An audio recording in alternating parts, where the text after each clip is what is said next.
Purpose of an atomic model. We use atomic models to better understand atoms and their properties. Since we can have actual images of atoms, models represent what an atom could look like based on what we know. An atom has protons and neutrons. These were found in the nucleus that was surrounded by electrons, and the electrons were found at different energy levels. Protons have a positive charge and neutrons have no charge, by this making the nucleus always positive. A charge is the amount of energy a proton or electron can carry. Electrons always had a negative charge and were orbiting around in an energy level. An energy level is a circle that goes around the nucleus, and each energy level can contain a certain amount of energy, which means a specific number of electrons. For example, level number 1 can have a maximum of 2 electrons. Level number 2 can have a maximum of 8 electrons. Level 3 can have 18 electrons, and so on.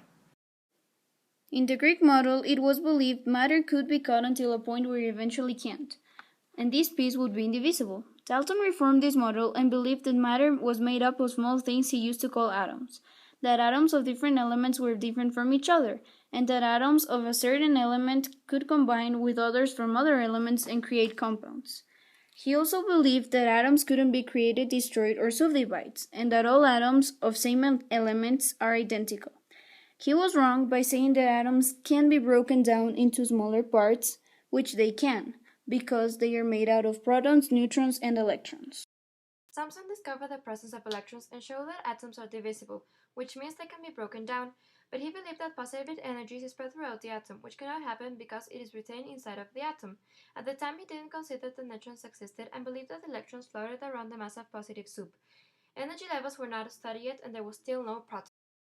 Rutherford stated the existence of a positive ball in the middle of the atom and called it nucleus. The nucleus is a very small part compared to the whole atom. He said the positive charge is not spread around the atom. Instead, it's found in the center and electrons float around it.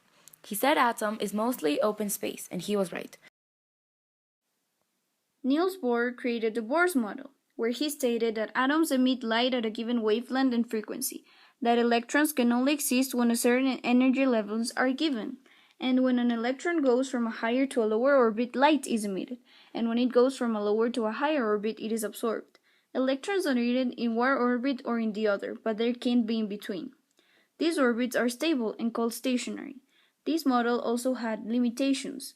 Beyond the first 20 elements of the periodic table, this model is inefficient. It can actually work only for hydrogen. And later on, scientists discovered it didn't describe atomic structure as it should be. Still, Bohr's model is most commonly used because it is easier to label and understand.